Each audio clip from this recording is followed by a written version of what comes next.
Химиялық реакциядағы сандық қатынастарды қарастырайық. Алдымен келесі тәжірибені жүргіземіз.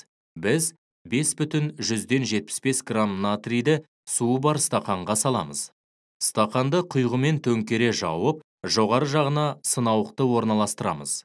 Реакция соңында сынауықты алып, оған жанған шырпыны енгіземіз. Өзіне тән жарылысқа ұқсас дыбыстың естілуінен реакция барысында түзілген газдың сутек екенін біле аламыз. 5,75 грамм натриймен артық мөлшерде алынған суды әрекеттестіргенде қанша грамм сутек түзілді?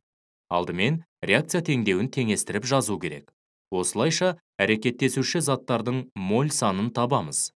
Натрийдің салыстырмалы атомдық массасы 23-ке, яғни оның молярлық массасы 23 грамм бөлінген мольге тең. Сәйкесінше реакцияға қатысатын натрийдің моль саны 0,25-ті құрайды. 0,25 моль натрий мен судың әрекеттесуінен түзілетін сутек молекулаларының моль саны химиялық теңдеу негізінде есептеледі. Ол үшін келесі пропорцияны жазайық.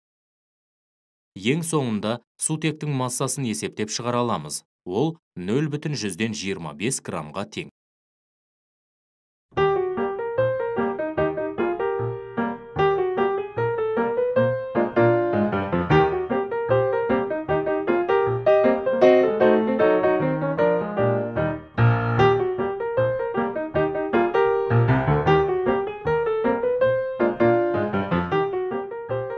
Сегіз грамм оттектің қалыпты жағдайындағы көлемін анықтайық.